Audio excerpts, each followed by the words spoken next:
ماں باپ کو ناراض کیا ہوا ہے، ان کے سامنے سب جھکا دو، ان سے معافی مانگو۔ ماں باپ سے کہتا ہوں اولاد پہ ایسا جبر نہ کرو کہ وہ باغی ہو جائیں۔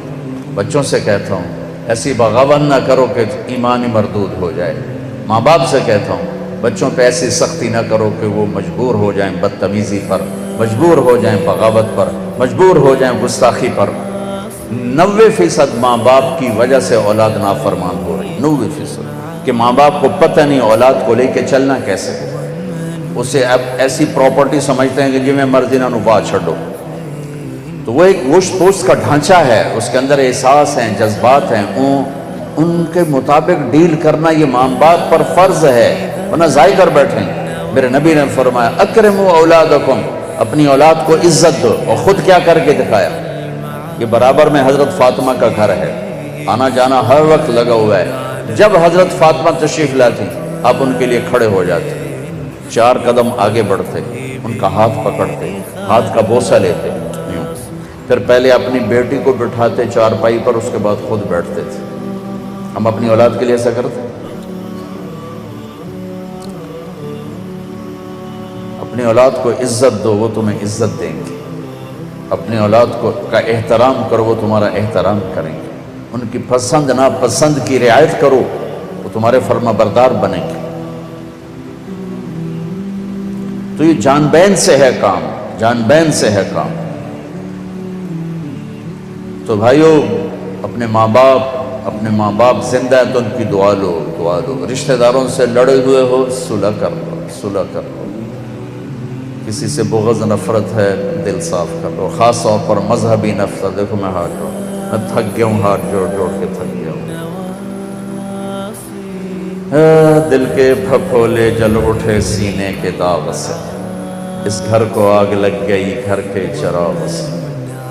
تو ادھر ادھر کی نہ بات کر، یہ بتا کہ قافلہ کیوں لٹا۔ مجھے راہزنوں سے گلہ نہیں، تیری راہبری کا سوال ہے۔ دیکھو اکثر نوجوان نظر آ رہے ہو، امت بن کے چلو۔ تم جس عقیدے پر ہو، جس مسلک پر ہو، جس راستے پر ہو، میں اسے نہیں چھیڑتا ہوں، میں اسے آپ کے سامنے سلام کرتا ہوں، آپ کو احترام دیتا ہوں، لیکن مجھے بھی احترام دو، مجھے بھی ایمان والا سمجھو۔ مجھ سے مراد پوری امت، پورا یہ معاشرہ جو نفرت کی آگ میں اتنا جل چکا ہے کہ کسی دوسرے کو کفر سے نیچے ماننے کے لیے تیار نہیں، اور کسی دوسرے کو جہنمی سے نیچے ماننے کے لیے تیار نہیں ہے۔ یہ آگ ممبر سے اٹھی ہے، ممبر سے بھڑکی ہے، اور یہ خطیبوں نے بھڑکائی ہے۔ کہیں کسی مسلک کا سنجیدہ عالم کبھی اس مضمون کو نہیں چھیڑتا۔ یہ مضمون ہمیشہ شعلہ بیان خطیبوں نے چھیڑے ہیں اور امت کو بھڑکا کے رکھ دیا ہے۔ میں آپ کے سامنے ہاتھ جوڑتا ہوں، امت بن کے چلو، اپنا تعارف ایز اے مسلم کرواؤ۔ تم جس مسلک کے ہو تمہیں مبارک ہو، لیکن اوروں کو بھی عزت دو، اوروں کو بھی احترام دو۔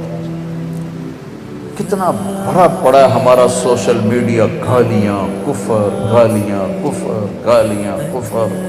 اور تم یہاں تک پہنچ چکے ہو کہ کتنے میرے مسلمان بھائی ہیں وہ مکے میں جا کے امام کعبہ کے پیچھے نماز نہیں پڑھتے کہ ان کے پیچھے نماز نہیں ہوتی۔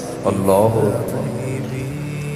مدینے جیسی مسجد کے امام کے پیچھے نماز نہیں پڑھتے کہ ان کے پیچھے نماز نہیں ہوتی، پھر کن کے پیچھے ہوتی؟ وہ کون احمق اور نادان ہیں جنہوں نے اس حد تک امت کو گمراہی پر ڈال دیا کہ اللہ کے گھر کے مصلی پر بھی کھڑا ہوا غیر مسلم ہے، اور نبی کے مصلی پر کھڑا ہوا بھی اس قابل نہیں کہ اس کے پیچھے اللہ اکبر کہہ سکو۔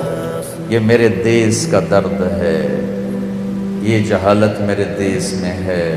میں دکھ سے کہہ رہا ہوں، درد سے کہہ رہا ہوں، اللہ کے واسطے مذہبی نفرتیں مٹاؤ، سیاسی نفرتیں مٹاؤ،